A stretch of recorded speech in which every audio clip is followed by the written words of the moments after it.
Assalamualaikum warahmatullahi wabarakatuh.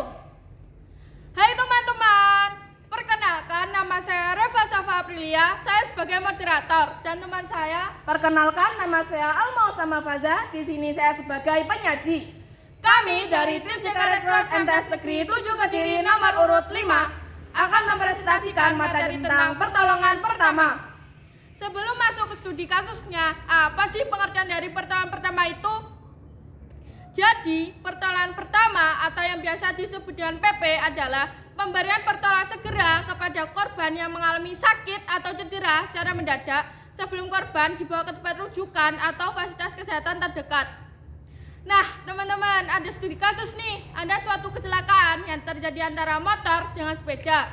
Dari kecelakaan tersebut terdapat korban yang mengalami lecet di dagu dan patah tulang di lengan kanan bawah.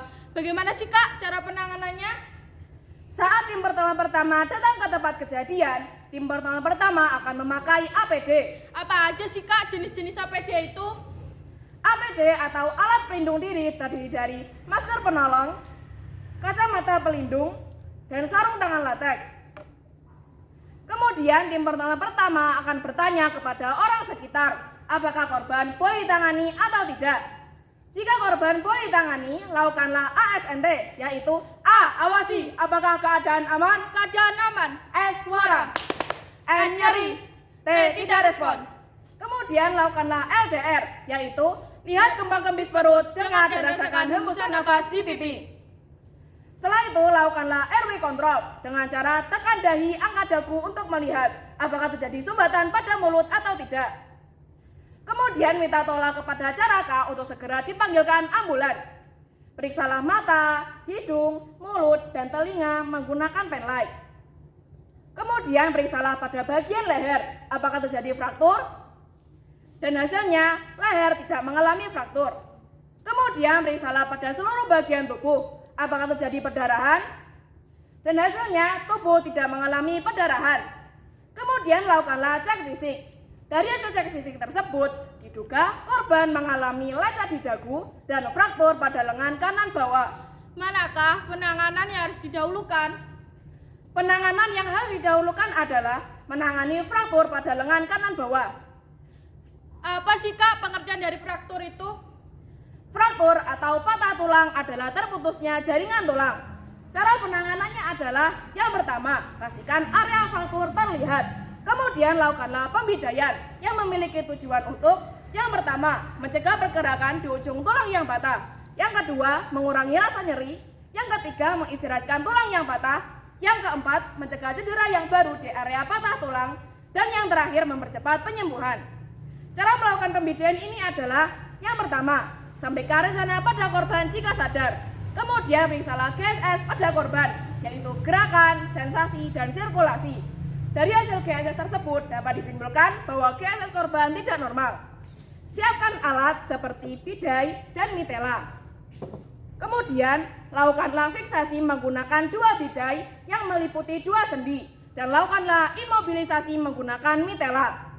Saat melakukan imobilisasi menggunakan mitela, jangan mengikat terlalu kencang atau terlalu longgar. Kemudian periksalah GSS korban kembali untuk membandingkan antara GSS korban sebelum pembidaian dan GSS korban setelah pembidaian. Penanganan selanjutnya adalah menangani lecet di dagu. Lecet di dagu ini diduga merupakan luka terbuka. Kenapa sih Kak bisa disebut sebagai luka terbuka? Disebut sebagai luka terbuka karena darah keluar dari pembuluh darah sehingga terjadi perdarahan.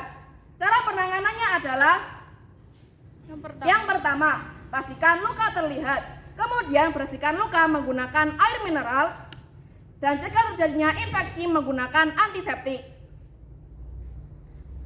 Kemudian lakukanlah penutupan luka yang bertujuan untuk membantu menghentikan perdarahan dan mencegah kuman masuk pada luka. Luka ditutup menggunakan kasa steril dan penutup kain kasa atau penutup berperekat atau penutup buatan sendiri seperti kain. Cara menutup luka yakni bersihkan luka, kemudian tutup seluruh area luka. Setelah luka ditutup, balut luka menggunakan perban, mitela, atau plester agar membantu menghentikan perdarahan.